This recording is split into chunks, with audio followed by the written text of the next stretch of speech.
Mesdames et messieurs, bienvenue à cette émission Les Duels qui revient aujourd'hui avec le même plaisir, avec les nouveaux invités. Ici, nous allons parler politique en RDC, nous allons parler de l'actualité, nous allons parler de sit-in organisé aujourd'hui par le bloc patriotique composé par un camp des religieux, il y a eu Milapro et CALCC, et de l'autre côté des politiques, nous avons vu le FCC et la Mouka de Martin Fayoulou et Mouzitou, qui étaient aujourd'hui au centre-ville, ici au boulevard du 30 juin, devant les bâtiments de la CENI pour demander à ce que Kadiman, qui est aujourd'hui président de la CENI, puisse démissionner parce qu'il ne fait pas l'unanimité. Oui, l'unanimité. Aussi bien, on parle de l'adhésion de toutes les parties qui sont concernées dans ce choix, surtout les confessions religieuses, sur oui, 6 ont voté oui et 2 n'ont jamais jusque-là considéré Kazadi, qui est l'actuel président de la CENI.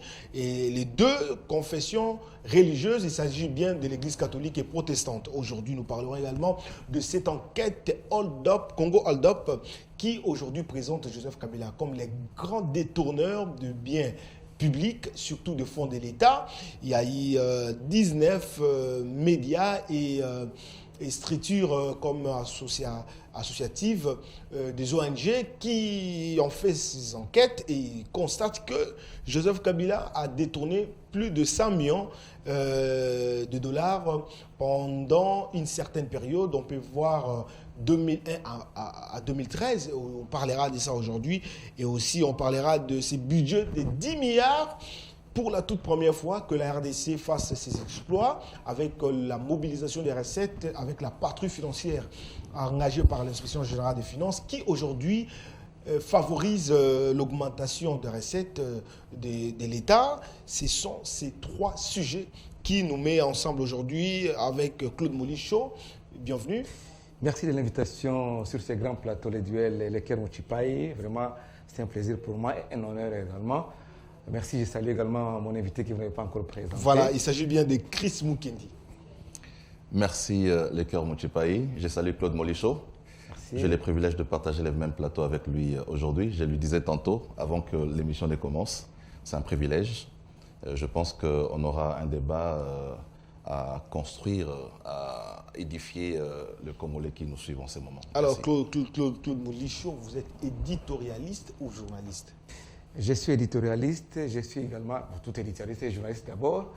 Et puis, on peut aussi être éditorialiste sans être journaliste. Je ne pense pas. La notion de l'éditorialiste, la notion de journaliste englobe celle de l'éditorialiste tout en la dépassant. Okay. C'est-à-dire qu'on est d'abord journaliste avant d'être éditorialiste. Et je suis également coordonnateur national des communicologues du 3e millénaire. C'est un cercle de réflexion qui réunit tout ce qui touche à la communication, ou tous ceux-là qui sont intéressés à la communication, c'est-à-dire même les malentendants, les musiciens, les artistes peintres ou sculpteurs, évidemment nos journalistes, pour réfléchir un peu sur comment booster les télécommunications, la communication et les NTIC dans notre société. Parce que c'est un nouveau monde que nous devons pénétrer et accéder pour que notre pays se développe. Parce que ça fait partie de l'économie aussi numérique. Quand on est en train de faire accéder à toute la population, toutes les couches de la population, les NTIC, c'est vraiment notre souci, même si nous avons le problème des moyens, mais on y arrivera un jour. Merci beaucoup Claude Molichot. Je rappelle également que vous êtes journaliste qui pense que Joseph Kabila a mieux géré pendant 18 ans et vous soutenez sa vision. Tout à fait, parce que Joseph Kabila, c'est un monsieur un peu spécial. Selon Claude Molichot. Oui, selon Claude. Je me réclame toujours pro-Kabila. Pourquoi? Parce que je vis M. Laurent Désiré Kabila, paix à son âme, héros national, arrivé au pouvoir le 17 mai 1997. Et comment il est arrivé au pouvoir après la chute de Mobutu. Je vis Joseph Kabila Kabange arrivé au pouvoir. Je vis dans quelles conditions, dans quel contexte Joseph Kabila Kabange est arrivé au pouvoir. Vous le savez au moins, les pays étaient partagés, divisés, pas partagés, mais divisés, émiettés. Il y avait une administration à Gbadolite et une autre à Goma. une autre vers le nord-est avec Moussa Niamouissi, RCD. Et vous pensez qu'il a pacifié le pays? Il a commencé par réunifier les pays, pacifier les pays et remonter l'économie. Il a créé des structures qui ont permis à ce que les banques puissent arriver. Il a remonté le niveau de notre armée. On n'avait pas d'armée quand les RCD nous a attaqués ici en 98. Vous vous souvenez qu'à Ndjili, on a attrapé les rebelles parce qu'il y avait un problème du niveau d'armée. Okay. Il a remonté cette armée au niveau du 9e en Afrique. Et Joseph Kabila Kabange n'a pas tout réalisé. Mais il a essayé un peu de sortir les pays du gouffre laissé par le régime Mobutu pour nous amener vers un standing acceptable afin que nous puissions arriver à un niveau d'un pays qui aspire au développement. Merci beaucoup. Il a organisé 3 séries d'élections. 3 cycles électoraux. 3 cycles électoraux. Et aujourd'hui, on parle de 4e cycle qui doit commencer. 2023. Ça s'annonce déjà en 2023. Aujourd'hui, nous avons vu le bloc patriotique composé de l'AMOUKA, FCC et certains groupes politiques et associatifs. Nous avons vu CALCC qui est un regroupement de laïcs catholiques, aussi Milapro qui est un regroupement de laïcs protestants qui ont manifesté contre Kadima. Voilà. Toutefois, il faut préciser... Est-ce que le FCC est mieux placé à faire cela? Pas tout à fait. Nous sommes dans un contexte démocratique. Je ne voudrais pas revenir sur les conditions dans lesquelles on a monté l'union sacrée. Parce que le peuple s'est exprimé, le Ker Mouchipaï, le peuple congolais s'est exprimé le 30 décembre 2018. Ce sont les mêmes élections qui ont porté Félix Tshisekedi Antoine au pouvoir, à la tête du pays, à la magistrature suprême. Ce sont les mêmes élections qui ont fait que les FCC de Joseph Kabila Kabange puissent avoir la majorité dans les 2 chambres du Parlement. Mais vous savez dans quelle manœuvre tu fais de corruption et de trafic d'influence, et on est arrivé à la création de l'union sacrée parce qu'on tenait coûte que coûte à avoir la majorité qui a basculé en plein mandat. Je dis jamais vu depuis que les scientifiques ou la science politique existent comme science politique. Donc, je ne voudrais pas revenir sur ça. Il y a même 2 députés qui ont affirmé au fort que non, moi j'ai reçu 15 000 $ pour quitter FCC et adhérer à l'Union sacrée, qui n'a ni forme, qui n'a ni texte, qui n'a ni acte constitutif. Ça, c'est du passé. Et le City n'a rien à voir avec ça. Et aujourd'hui, non, c'est un processus. Et après, il fallait arriver à la désignation des membres du bureau de la CENI, notamment le président de la CENI qui viendrait de confession religieuse. Vous savez comment ça s'est passé là-bas. Est-ce que les pasteurs de Dokamba a-t-il les pouvoirs, selon la charte de confession religieuse, de proposer, de signer d'abord le PV et de transmettre à qui des droits, c'est-à-dire au bureau de l'Assemblée nationale? Non. Et si les autres ont refusé? On a dit que, même s'il fallait revenir il faudrait que la République s'arrête. Il fallait, non. Même s'il fallait revenir au vote, il fallait rentrer. Revenir au vote, bien qu'il y ait eu vote. C'est-à-dire que c'est à la CENCO de présider la séance conformément à la charte, c'est à la CENCO d'attester sur base d'un PV à transmettre. Non, donc la République devait s'arrêter dans une procédure qui se fait juridique parce que la loi est... Répondant à ma question, la République devait s'arrêter et puis rien ne devait marcher. Et donc il fallait marcher sur les textes légaux pour arriver à la désignation des cadres du mois. C'est ce qui justifie la marche, le sit-in d'aujourd'hui. C'est ce qui a justifié la marche du 13 novembre dernier où le bloc patriotique a reçu l'adhésion populaire. Et vous avez vu comment Emmanuel Ramazani Chadari, Vumba Kuba Vumba Tax Centre, le coup sur coup, a été frénétiquement applaudi quand il passait dans les rues de la capitale. C'est un message très fort à ceux qui nous dirigent aujourd'hui pour dire que non, ils n'ont pas le peuple avec eux. Ok. Alors, c'est de l'entêtement, ils doivent être simples et modestes. Et le sit-in d'aujourd'hui, vous avez vu comment la manif a été réprimée par la police. On nous dit que Gombe c'est une zone neutre. On dit que boulevard 30 juin, du pont Matete jusqu'à l'aéroport c'est une zone neutre. Mais on a vu les gens manifester là-bas. On a vu Tibala Bala de l'UDPS manifester au niveau de la Tchangou. On a vu Mbosso tenir un grand meeting au niveau de la Tchangou. C'était pas une zone neutre. On a vu les militaires de l'UDPS accueillir le chef de l'État à son retour de la conférence. Permettez-moi de vous poser la question. Ce n'est pas une zone neutre. Mais quand le FCC, quand le bloc patriotique veut manifester, on veut bloquer. Est-ce que c'est ça l'état des droits? C'est pas l'état des droits. Pensez-vous qu'avec ces manifestations, le bloc patriotique va faire peur à l'UDPS qui a fait 37 ans dans l'opposition? L'UDPS, le régime UDPS, les pouvoirs UDPS a déjà peur. Ok. Parce qu'ils ont vu ce qui a été fait le 13 et ils ont dit aujourd'hui, pourquoi Gentini Ngobila est malmené par l'UDPS? Pourquoi l'UDPS cherche à tout prix à remplacer Gentini Ngobila à la tête de l'hôtel de ville? C'est pour bloquer les marches de l'opposition, c'est pour bloquer, c'est pour avoir aussi l'argent à préparer les élections de 2023. C'est là la raison et aujourd'hui Gentini Ngobila tel qu'il est là, c'est un robot. Il est téléguidé par l'UDPS. On lui dit, il ne faut pas autoriser la marche et il n'autorise pas la marche. Il faut bloquer ces gens-là. Et les FCC, les blocs patriotiques ne feraient pas l'opposition comme l'UDPS l'a fait pendant 37 ans. Je termine par là. Aujourd'hui, les blocs patriotiques ont fait l'opposition républicaine, l'opposition des idées et l'opposition l'opposition des propositions. Pas de la haine. Pas de la haine. Merci beaucoup. Chris Mukendi, vous êtes membre de la FDC et qui se retrouve aujourd'hui à l'Union Sacrée. Et vous êtes deuxième force politique ou première au sein de l'Union Sacrée. Vous avez peur de dire cela? Normalement, nous sommes la première force. Normalement. Et logiquement. Non, mais c'est pas là les débats. Mais je crois qu'il y a cette forme de prépondération avec l'UDPS qui a le président de la République à la tête. Ok. Vous savez, le pouvoir du chef de l'État coiffe surtout. Coiffe surtout. Hein, ok. Donc, voilà. Alors aujourd'hui, là, vous avez vu FCC qui était hier dans l'opposition et au pouvoir. Et aujourd'hui, FCC se retrouve dans l'opposition. FCC organise des sit-ins. Le même comportement qu'ils ont vu l'opposition d'hier afficher. Et bien que rien n'ait changé, aujourd'hui, nous avons vu FCC avec le bloc patriotique composé également des laïcs catholiques et protestants. Comment vous avez observé cela? Il faut d'abord commencer par circonscrire les cadres dans lesquels les FCC fonctionnent aujourd'hui. Ils s'appellent opposition, mais moi je ne considère pas les FCC comme un parti ou un groupe des opposants, du fait qu'ils ont été poussés par la force par Félix Tshisekedi à être dans les camps où ils se trouvent aujourd'hui. Ok. Félix Tshisekedi décide un matin de rompre la coalition avec nos amis. Il les a poussés à l'opposition. Il les a fait sortir.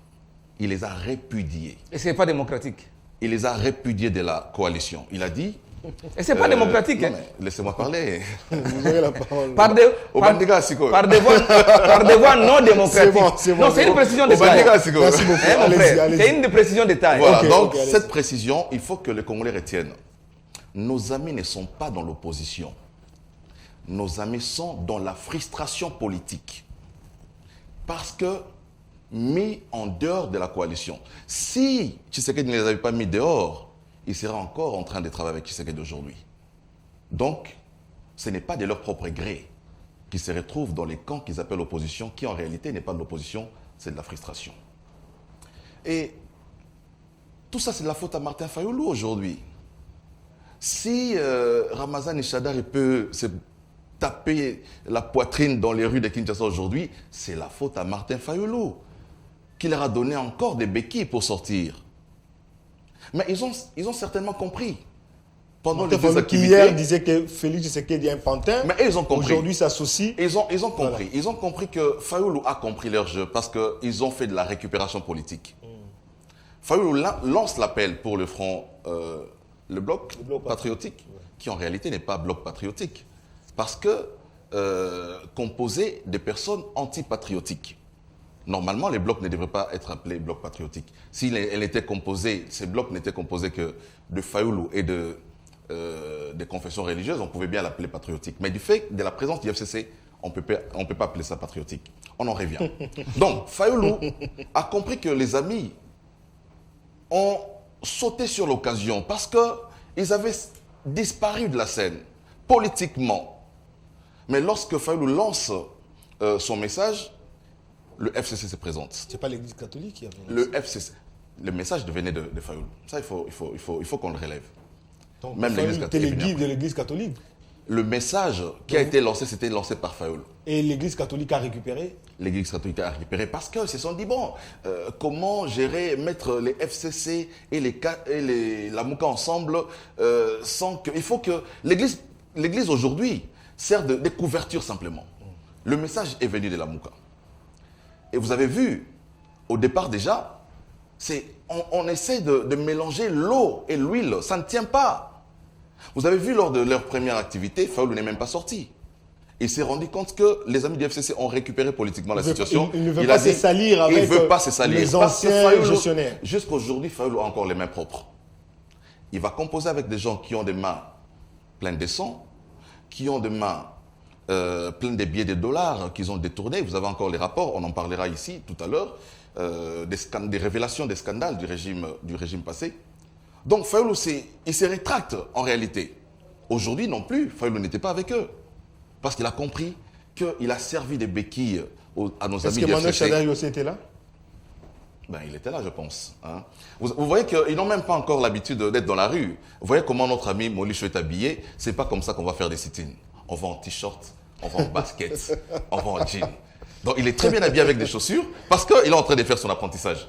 Donc, aujourd'hui, il faut noter que nos amis ont simplement profité de la main tendue de Fayoulou qui, en réalité, ne veut plus travailler avec eux. Donc, apparemment, vous voulez dire que l'alliance FCC et la Mouka dérange l'union sacrée? Ça ne dérange pas l'union sacrée. Alors pourquoi? Ça dérange le peuple qui n'en veut pas. Je voudrais vous... Vous avez encore le peuple. Vous avez encore le peuple. Vous aurez la parole. C'est moi qui parle, s'il vous plaît, mon cher ami. Okay. Hein? Apprenez la tolérance. Donc, il faut rappeler encore qu'en 2018, lorsque nous sommes partis aux élections, le FCC et la Mouka étaient tous contre Félix Tshisekedi. C'est la même configuration aujourd'hui. Ils sont ensemble et en 2018, Félix n'était avec aucun d'eux. Mais lorsqu'ils font même bloc comme ça, il faut dire à Félix Tshisekedi d'être très vigilant. Mais déjà, ils ont du mal. En fait, ça colle pas. C'est comme si c'est risqué. Hein. Vous collez de l'argile avec le métal, ça ne tient pas. Vous avez déjà vu Chadari avec Fayoulou depuis qu'ils ont commencé? Ça ne marche pas. Donc, j'ai dit, Fayoulou a donné seulement... Alors, qui joue les jeux, selon vous? Non. Vous savez, il y a des gens qui pensent que Fayoulou jouait les jeux du FCC, mais il s'est rendu compte que le peuple n'est pas d'accord avec lui. Il essaie de se rétracter, Fayoulou, en réalité. Donc, malheureusement pour lui, il a donné de l'oxygène à nos amis du FCC qui sont en train de se prévaloir aujourd'hui d'être le roi de la rue. Hein? Donc, pour vous, sans la Mouka, sans les catholiques, le FCC n'est rien. Non mais, vous le savez. Donc aujourd'hui, vous reconnaissez quand même la Mouka, c'est une grande force qui vous fait peur. Non, je ne dis pas que la Mouka fait peur. Je dis seulement que la Mouka, il a une partie du peuple avec lui, la Mouka. Mais aujourd'hui que la Mouka a coalisé... Ah, donc vous reconnaissez qu'une partie se retrouve au sein de la Mouka. Mais le peuple n'est jamais dans un bloc. Hein? Même Satan a ses démons. Dieu a ses anges.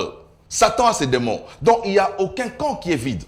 Je dis, la Mouka a ses militants. Il a ces gens qui croient en lui, qui croient en Fayoulou. Voilà. Mais donc, qui est majoritaire que le pouvoir en place? Moi, je suis respectueux des institutions. La majorité, on les constate à travers l'urne. Et ce sont nos amis qui tenaient la CENI à l'époque. Okay. C'est eux qui ont proclamé les résultats. C'est eux qui ont tout dirigé. Donc, Félix Tshisekedi était compétiteur au même titre que Chadari, au même titre que Fayoulou, et il a été proclamé élu. Donc, s'il y a des gens qui cherchent à attribuer des manœuvres, comme on entend souvent des gens qui le disent, qu'il y a eu tricherie, mais ce sont nos amis qui devraient être interpellés s'il y a tricherie. Ce n'est pas Félix Tshisekedi. Il a été compétiteur au même titre que tous les autres candidats qui étaient candidats. Mais il faut le dire aussi, il faut rappeler que l'UDPS à l'époque disait que Nanga c'est un kabiliste. Aujourd'hui, c'est normal aujourd'hui qu'on voit également que l'opposition dise que Kadima et Tshisekedi, c'est normal. C'est leur liberté d'expression. Moi, je ne peux pas interdire à quelqu'un d'accord, parce que hier, de penser ce qu'il veut. Vous aussi, au niveau du FCC, vous ne croyez pas que Nanga était... vous croyez que Nanga était kabiliste. Aujourd'hui, vous disiez que vous soutenez à tout moment Nanga, vous marchez toujours selon ce que Nanga disait, mais après, vous étiez déçus. Donc, est-ce que vous ne pouvez pas croire aussi que Kadima, il n'est ni Tshisekedi, ni d'un camp, mais il doit faire un bon travail qu'a battu Nanga? Les cœurs, il faut préciser une chose à l'intention de ceux qui nous suivent. L'FCC n'était pas d'accord des résultats des urnes du 30 décembre 2018. Bien que c'est le FCC qui avait... Les FCC, qui soutenait même Nanga. si je n'engage pas les FCC ici. Mais le FCC soutenait Nanga. Non. Non. Comment Nanga avec son bureau, Nanga a proclamé les résultats. Et vous avez vu après la proclamation de résultats, il n'y a pas eu de réaction des FCC. Et c'est Félix Antoine Tshisekedi qui dit que non, on ne peut pas faire la cohabitation. Il est allé voir Joseph Kabila Kabange pour dire que non, faisons une coalition. C'est de là qu'est parti, les FCC cachent. Et lorsqu'il a constaté... C'est de l'histoire récente d'ailleurs. Avec des tourneurs, il les a rejetés. Allez-y. Non, des détourneurs comment? Rejetés comment? Ce n'est pas des moyens non démocratiques que Félix Tshisekedi a eu la majorité aujourd'hui au niveau des deux chambres du Parlement. Hier, l'opposition... C'est ça la vérité. Et les preuves sont là. L'argent qu'on transférait. Moi, j'avais publié, on avait publié même vous avez les comptes, les députés qui étaient à l'intérieur du pays. À qui on envoyait qui $7 000, qui $15 000 pour qu'ils quittent. Le débat ici, c'est l'alliance de bloc patriotique. Est-ce qu'il y a, et c'est l'UDPS qui a dit que Oya Kofinga Kabila Azandoki. C'est Kabonde qui a dit ça. Et Kamer d'ajouter. Et même Kamer avec Tshisekedi lui-même, le président de la République, juste après la proclamation des électeurs, vous avez suivi les discours. Mais je n'ai jamais vu aujourd'hui... Je n'ai jamais vu tous ces gens-là revoir leurs discours. Non, ils ont revu les discours parce que il dit que les FCC sont des voleurs. Pendant qu'aujourd'hui, tout le monde sait bien qu'avant l'arrivée du gouvernement issu des urnes, c'est-à-dire le gouvernement Ilunga Kamba, et à qui on n'a pas encore payé les indemnités de sortie. Aujourd'hui, les membres du cabinet sont en train d'attendre pendant qu'il y a 4 milliards à la banque. Comme vous. Je ferme la parenthèse. Comme vous. Avant la sortie ou l'investiture du gouvernement Ilunga Kamba par l'Assemblée nationale, vous souvenez, il y a eu un programme initié par la présidence de la République 100 jours. 420 millions de dollars. Et aujourd'hui, il n'y a pas de suite, il n'y a pas de résultat. On dit que le procès n'a pas encore pris fin, mais Kamer déjà, pour une partie, a déjà été condamné pour 57 millions. Dossier maison préfabriqué. Voilà. Alors pour vous, le bloc patriotique, y a-t-il un avenir? Écoutez, il dit que non, c'est Fayoulou qui a lancé l'appel, bien sûr. Mais Fayoulou et tous les autres ont été appelés par les chefs de confession religieuse. C'est pas ce que Mukendi dit. Non, Mukendi dit que c'est l'appel de Fayoulou. C'est l'appel de Fayoulou. Les gens ont répondu à l'appel de Fayoulou. Ouais. Non, c'est l'appel de la CENCO et de l'ECC. Vous aussi, vous ne croyez pas? Et les jours où ils se sont retrouvés... Je termine, j'avance. Parce que vous ne me laissez pas le temps de parler. Il a eu tout le temps de parler. Quand tout le monde a suivi l'appel de la CENCO et de l'ECC, et même Fayoulou est venu, et même le FCC est venu, et les autres composantes sont venus pour former les blocs patriotiques. C'était l'appel des religieux. Pour dire qu'il faut barrer la route aux vérités dictatoriales et dépolitiser la CENI. Parce que Kadima, son processus n'a pas été crédible. On a eu à le dire Tongo midi, Poko matin, midi, soir. Mais on n'a pas voulu croire. C'était l'appel des chefs de Donc pour vous, il y a un avenir entre ces deux. Demandez à Devos Kitoko, qui était à la réunion. Demandez au docteur Kabange Numbi, qui était pour le compte du FCC. Demandez à l'autre là, Nouvel Élan, il s'appelle comment notre ami Blanchard Mungomba, qui était pour le compte du Nouvel Élan. Kabila soutient tous ces marches. C'était cet appel-là. Kabila soutient ces vrai, c'est que vous venez d'affirmer ici que non, c'était l'appel. Répondez à ma question, s'il vous plaît. Kabila soutient ces sit-ins et des marches. Parce que souvent, on dit qu'au FCC, là, il y a certaines initiatives que Kabila ne maîtrise même pas. Non, il ne faut pas dire que Kabila ne maîtrise pas. Kabila, c'est la forme forte du FCC. Kabila, c'est le président national du PPR. Jusqu'à preuve du contraire. À moins qu'on dise, qu'on montre le contraire ici. Le président national du PPR s'appelle Joseph Kabila Kabange. Donc il est d'accord. Après, c'est Emmanuel Ramazan, c'est le secrétaire permanent. Merci beaucoup. Alors, non, je n'ai pas encore fini. Vous avez 30 secondes. Alors, deuxièmement, il me parle de... ils ont les 100 mains, tout ça. Mais mon cher ami, c'est ici à Kinshasa, lorsqu'on a marché contre Malonda, on a tué des policiers par des grosses pierres. La marche de l'UDPS. L'UDPS est entré même dans l'enceinte de la représentation nationale. Kabunda a menacé publiquement un haut commissaire divisionnaire de la police nationale, le général Amouli, au palais du peuple. Publiquement. Vous dites que vous n'avez pas le sang. Les détournements, vous en parlons parce que vous dites que le FCC qui a détourné. Mais je peux parler, c'est une liste, une longue liste. 420 millions du projet 100 jours. Kabila était là, ou bien le FCC était là. 100 jours. Aujourd'hui, il y a des cadavres dans les placards parce que nous savons que c'est 57 millions qui ont été justifiés devant les cours des tribunaux par Kamer, condamnés avec Kamer et consorts, c'est-à-dire que les Mundele là et les autres. Mais les 300 autres millions de dollars américains, qui a pris ça? Qui a perçu ça? C'est pas un détournement. J'arrive, donnez-moi le temps. Détournement, parlons-en. 218 millions de la taxe RAM. Kabila est là, dans la taxe RAM. Et l'argent va où? Vous voulez pas qu'on en parle? Si vous parlez des RAM, vous êtes condamné à mort, vous êtes candidat à la mort, on vous envoie à Makala. Comme qui? Mon cher ami, c'est ça la démocratie. Comme qui on a envoyé. Dites-nous quel est le soubassement de la taxe RAM.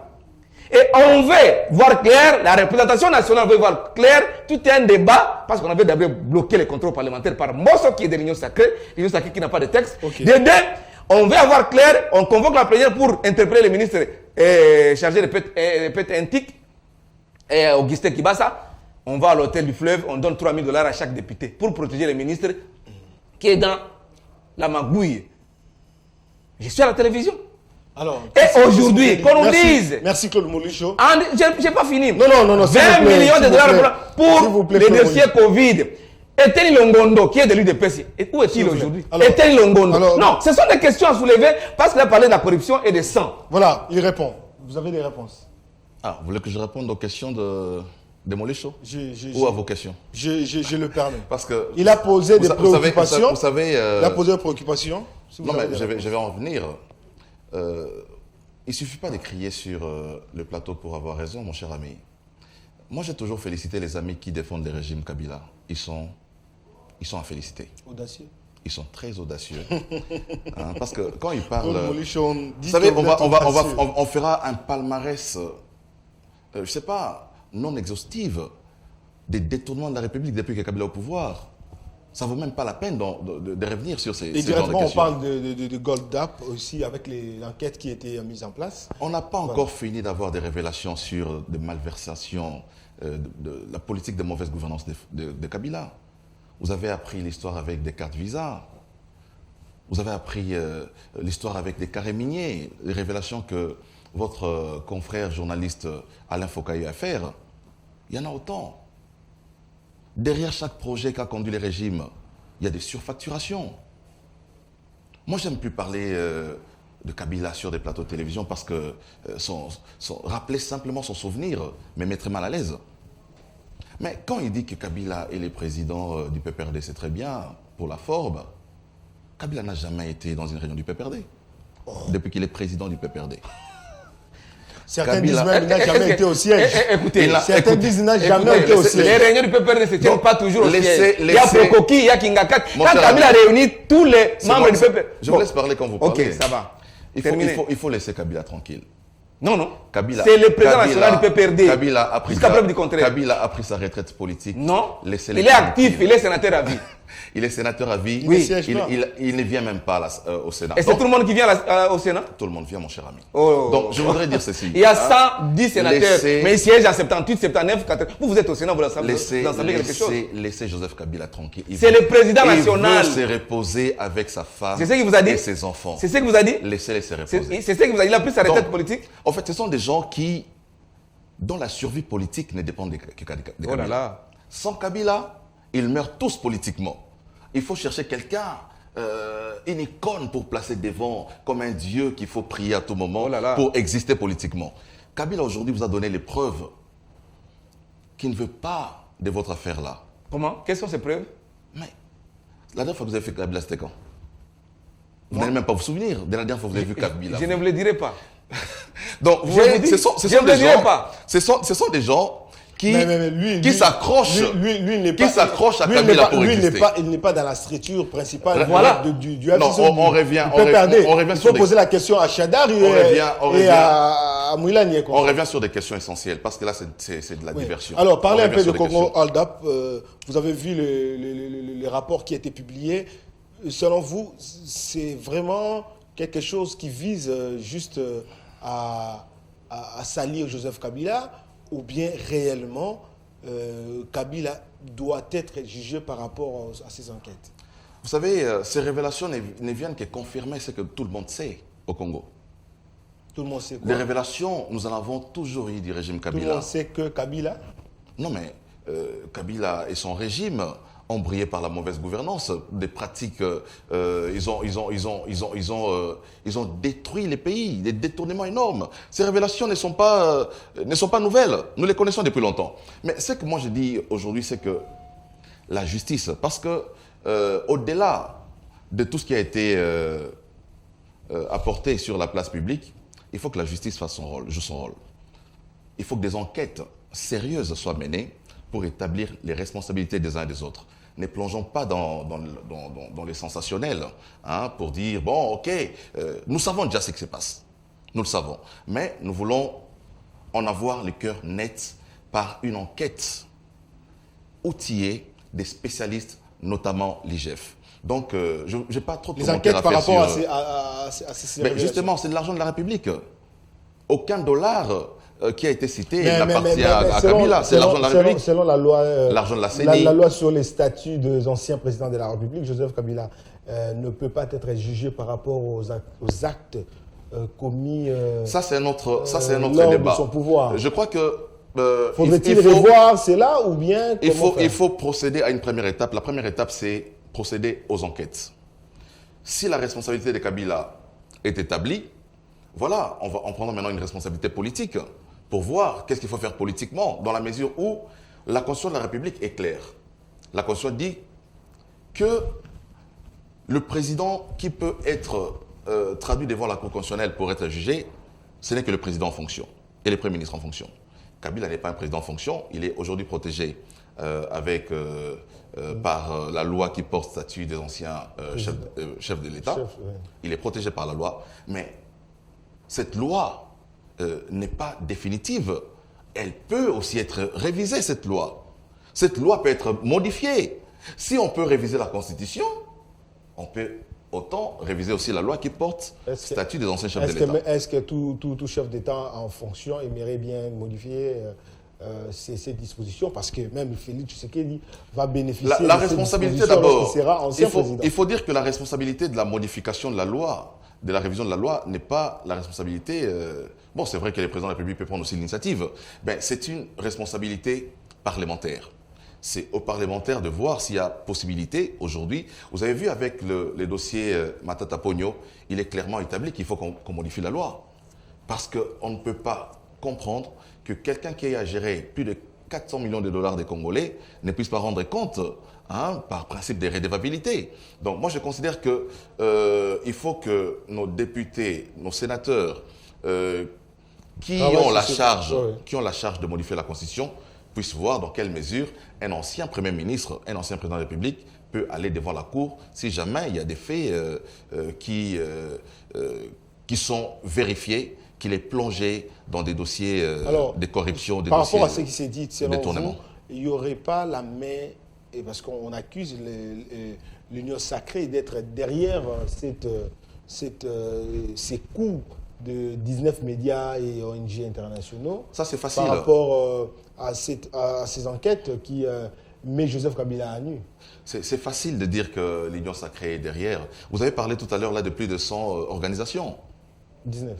Pardon, combien d'organisations? 19. 19 organisations. Donc je ne vois pas, et puis ce sont des organisations crédibles. J'ai suivi, j'ai les documents dans mon téléphone. C'est un document, comme j'ai dit, on ne se focalise pas sur ce qui a été seulement dit, mais il faut qu'on mène des enquêtes pour établir les responsabilités. Ce sont des enquêtes qui nous diront effectivement, ce sont des virements. De preuves existent au niveau de la banque. Hein? Lorsqu'il y a des mouvements au niveau de la banque, il y a un compte qui reçoit et il y a un compte qui sort de l'argent. Donc, il y a des preuves. La Banque centrale peut être mise à contribution, l'IGF mis à contribution et tous les services qui ont contribué à ce que ces révélations puissent être portées à la disposition du public devront être mis à contribution pour établir des responsabilités. Merci beaucoup, Claude Molicho. Donc, faudrait-il revoir la loi sur les anciens statuts, sur les statuts des anciens présidents de la République pour que Joseph Kabila soit redevable à la justice? Non, tout le monde peut saisir les cours des tribunaux. C'est la Mais Constitution, les lois de la République à dire. Quelle est cette cour qui va juger l'ancien président de la République? Comme nous parlons de ces rapports C'est un rapport truffé de mensonges et de contre-vérités qui n'est pas crédible. Ce rapport n'est pas crédible. Comment? Je m'explique. Une ONG, 5 ONG et 19 journalistes. 19 médias. 19 médias. Bon, les médias, ce n'est pas seulement les médias, mais ce sont les journalistes de ces médias-là. Ouais. Par exemple, si on a un relais à représenter RFI. Avec 3,5 millions de documents. Ah là, c'est trop, quand même. Donc, ces gens-là ne faisaient que épulcher, passer d'un document, d'une pièce à une autre, pour voir comment Kabila détournait l'argent. Mais après 18 ans, 138 millions de c'est même moins. C'est moins. Pendant que cette banque, c'est une banque France-Afrique. C'est une banque France-Afrique, la BGF Bank. C'est une banque française. Et nous savons qu'il y a un conseil d'administration. Il y a des Gabonais dans cette banque et ce n'est pas seulement les Congolais. Et même la présence. Il y a toute une conseil. Pourquoi les conseils d'administration dirigés aujourd'hui par... Ne dit mot. Ben oui, peut-être c'est non. Vous avez dit un élément très important. Alors, pourquoi BGF Bank ne réagit pas? Voilà. Peut-être parce qu'ils se sentent déjà coupables. Coupables comment? Tant mieux c'était. Qui est DG aujourd'hui? Parce que vous avez parlé de Selemani. Selemani n'est plus DG de BGF. Mais 40% de la famille Kabila. Mon cher ami, si on a les moyens, on ne peut pas mettre ses capitaux dans une banque et devenir actionnaire. Si on a les moyens. Mais dites-nous, parce qu'ils ont dit dans les rapports que l'argent transité par les comptes. La question qui se pose, vous êtes sûr. Laissez-moi parler, mon cher ami. Vous avez donné tout le temps à mon ami qui est en face. Vous avez aussi le temps de parler. Les rapports disent clairement que l'argent transité par les comptes publics avant d'atterrir dans les comptes de Kabila. Ça veut dire qu'ils ont tous les circuits. Ils ont tous les circuits des transactions. Mais qui vient avec des preuves? Pourquoi ont-ils usé les conditionnels dans ces rapports? Du début à la fin, c'est des conditionnels. Ont-ils peur à la justice ou bien ils n'ont pas, leurs sources ne sont pas crédibles? Vous avez 3,5 millions de documents, de pièces qui démontrent que Kabila a détourné. Mais venez avec des preuves. Vous usez les conditionnels pourquoi? Ça veut dire que vous n'êtes pas sûr de vous-même. C'est vrai. Mon cher ami, je vous lis un article de Casse Info qui dit que Congo Aldop, il est temps de juger Henri Yave, Moulang, Deogracias Mutombo et Albert Yuma, Roger Mukuna, qui donne son point de vue par rapport. Mon cher ami, nous connaissons les joueurs et leurs jeux. Il vient de parler ici, non, le régime Kabila, non, ce sont des détourneurs, des pierres, ils ont des carrés miniers, tout ça.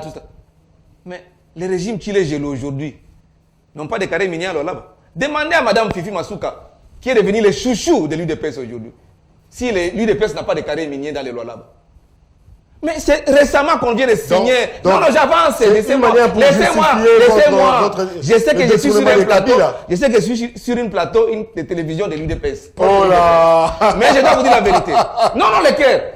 Récemment, laissez-moi. Non, je voulais vous recadrer. Non, je sais. Ce n'est pas vrai que je suis venu pour débattre de questions qui touchent la vie de mon pays. Récemment, on a conclu un accord. S'il vous plaît, permettez-moi. S'il vous plaît. Pourquoi vous ne voulez pas? On va accorder la parole, non? Vous avez la parole. Je vous dis ceci. Je voulais vous recadrer. Cette chaîne de télévision n'appartient ni à l'IDPS. C'est vrai? Moi, j'ai des sources. Je vous dis. C'est pas pour rien que je suis venu précipitamment. Je suis à la télé et le téléspectateur nous suit. Cette télévision n'appartient ni à l'IDPS ni à quelqu'un de l'IDPS. Allez-y. Merci. Récemment, c'est encore d'actualité d'ailleurs. L'UDPS a signé des accords avec les Rwandais pour que les Rwandais donnent de la valeur ajoutée à nos minéraux, les coltans, la castérite, les nobium, tous les métaux qui se trouvent dans l'Est. Parce que nous n'avons pas d'usines pour des transformations. Ce sont les Rwandais qui ont ces usines-là. Il faut leur donner notre terre. C'est Kabila encore qui a donné les minéraux aux Rwandais. Ça, c'est Kabila encore. Ce n'est pas l'UDPS. Parce qu'il a parlé des carrés miniers ici. Ils sont en train d'avancer. Ce n'est pas l'UDPS qui nous a signé un accord en bonne et due forme avec l'Ouganda pour nous construire la route Kassindi, Beni Butembo. Pendant que nous avons des ingénieurs en chaussée, ponts, spécialistes qui peuvent nous faire ce travail-là. C'est pour les beaux yeux des Ougandais. Pendant que ces gens sont en train de nous attaquer, récemment il y a un bouclage, avant-hier, il y a 2-3 jours, à la frontière avec la frontière nous sommes sur le dossier Hold Up. Je suis en train d'avancer parce que non. Vous avez parlé de carrés miniers, du détournement de Kabila. Mais je suis en train de parler. Il faut revenir sur les je parle du détournement de l'UDPS. Et je dois en parler. Non, mais c'est pas dans l'ordre. Dans ma liberté, Dans mon temps d'antenne, je suis libre d'évoquer ces dossiers-là. C'est une manière. Alors, il ne faut pas me l'empêcher. C'est une manière de justifier le détournement de Kabila. Je ne dis pas que j'ai justifié le détournement de Kabila. J'ai posé une question ici. Ces gens qui ont usé les conditionnels ont-ils des preuves? S'ils ont des preuves qui viennent, tout le monde peut saisir les cours de tribunal. Mais ils ont dit que tout. Ils ont dit dans leur enquête que. Récemment, la famille Kabila a travaillé avec. Il n'y a pas de problème. Si c'est la famille Kabila, si Kabila lui-même. Kabila, c'est un citoyen congolais comme vous et moi, non? Alors, même si les sénateurs à vie, il y a des mécanismes pour les pourquoi lui-même ne réagit pas? J'ai dit ceci. Non, nous sommes là pour réagir pour Kabila. Mais lui, Kabila, écoutez, moi, je parle pour Kabila. Et j'assume ce que je suis en train de dire. Kabiliste. Oui, je suis pro-kabiliste, moi. Et nous devons construire un monument pour Kabila dans ce pays. Parce que ce que Kabila a fait, personne ne le fait. Ces gens qui sont venus au pouvoir aujourd'hui, ils détournent ton midi, pourquoi matin, midi, soir. On a parlé récemment ici des rapports. Non, Kabila aurait des fonds dans les comptes Panama Papers. Tu es journaliste, non? Tu en sais quelque chose? Panama Papers, qu'est-ce qu'on en a avec? Alors, pour vous, qui non, il a parlé des cartes Visa. Lui, mon frère qui est en face de moi. Non, les cartes Visa, tout ça. Mais pourquoi les banques? Les gens qui détenaient, les gens de camp Kabila qui détiennent ces cartes Visa de 50 000 par mois. C'est beaucoup d'argent, mon cher ami. Parce qu'on a cité même les noms. Moubina, Kour, Chedari, Shada, tous ces gens qui sont autour de Kabila, ils perçoivent chaque fin du mois 50 000 $. Mais ils sont en train de courir. Shadari a marché ici, des kilomètres et des kilomètres, applaudi par la population. Pourquoi il n'est pas traduit en justice? Pour montrer qu'il a détourné 50 000 $ de crédit, les cartes Visa. Kadiocha. Nous savons les jeux et les joueurs, les joueurs et leurs jeux. Alors, nous disons ceci. Alors, pourquoi comme on veut la tête de Kabila, on veut la tête de Kabila avec des faussetés. Oui. C'est moi qui pose des questions quand même. Vous n'êtes pas passé à l'église. Mais il faut vous donner le temps d'avancer. Mais vous parlez beaucoup. Il a dit qu'il venait dans une chaîne de Vous parlez beaucoup. Donc merci beaucoup pour toutes ces énergies. Mais moi, je voulais vous poser une question. Oui. Tout ça, c'est pour justifier que Kabila n'a pas détourné. C'est un faux rapport, d'abord, sur le plan de crédibilité. Ok, qui serait derrière? Pour vous, qui serait derrière? Moi, je peux affirmer que ce sont des multinationales. Donc, je peux affirmer que ce sont des multinationales et ils ont des sous-traitants. Ils ont des sous-traitants. Non, ça peut être de l'union sacrée. Quand il cite Alinghetti, moi, Claude Moulouche, je peux faire confiance à Alinghetti parce que mon ami en face... Parce que les détourneurs ont toujours peur de contrôler. Laissez-moi parler. Les détourneurs ont toujours peur. Vous m'interrompez souvent avec mes fils d'idées. Allez-y. Laissez-moi parler. Donnez-moi quelques minutes. Parce qu'il a eu tout le temps. Il a parlé d'Alinghetti. Moi, Claude Molicho, journaliste d'investigation, je peux faire confiance à Alinghetti, qui affirme haut et fort que le dépassement budgétaire n'est pas une infraction. Parce qu'à la présidente de la République, il y a un dépassement budgétaire. À part les 420 millions. Non, laissez-moi avancer. Oh là là. Laissez-moi avancer, mon frère. Vous m'interrompez à tout moment. Est-ce que lorsqu'on dit que le dépassement budgétaire n'est pas une infraction, on dit n'est pas un détournement. Oh, comment dépasser n'est pas un détournement? Non, on dit n'est pas un détournement. Le budget, c'est une loi. Ce n'est pas une faute en finances publiques. Ce n'est pas une faute en finances publiques. Le budget, c'est une loi. Quand on dit que ce n'est pas une faute, c'est-à-dire que ce n'est pas condamnable.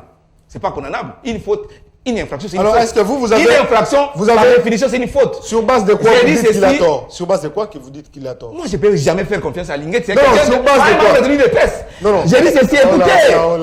Alinghetti, c'est membre de l'UDPS haut et fort. J'affirme et j'assume. Est-ce que vous avez les preuves? Oui, j'ai les preuves.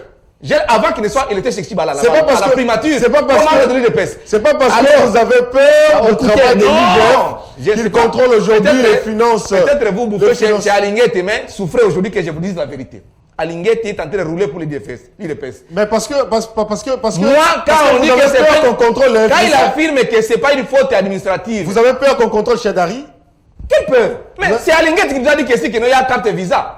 Mais oui. Chadari a été cité, Obed Minako a été cité, mais pourquoi il court dans la rue? Alors, pourquoi qu'on nous montre les preuves? Il ne faut pas affirmer seulement des choses comme ça, bidon, sans pourtant apporter des preuves. Pourquoi l'ancien conseiller de Joseph Kabila, qui s'appelle Kikaya, a fui? Voilà. Si Kikaya a fui, mais les autres sont cela. Non, pourquoi? Non, écoutez, peut-être qu'il a réussi à fuir. Non, répondez pour Non, j'ai dit, peut-être, c'est une hypothèse. Peut-être qu'il a réussi à fuir pour échapper au contrat. Attendez, je termine. Donnez-moi le temps, mon cher. Attendez. Comme il a fui, à la fin de l'émission. Oui, comme il a fui parce qu'il a peur qu'il soit arrêté avec l'affaire des cartes Visa. Mais Minako est là. Chadari est là. Pourquoi ils ne sont pas poursuivis? Alors, il reconnaissait qu'il... Pourquoi ils ne sont pas poursuivis? Parce qu'ils ont été cités dans les mêmes rapports que Kikaya. C'est seulement Kikaya qui a perçu l'argent. Les autres qui ont été cités, ils sont ici à Kinshasa, non? Ils ont même marché des ronds-points Moulard jusqu'au stade Tata Raphaël. Pourquoi ils ne sont pas traduits en justice si nous étions dans un état de droit? Et en plus de cela, Alinguet qui vous dit que non, les dépassements budgétaires, ce n'est pas une infraction. Il a étudié les finances où?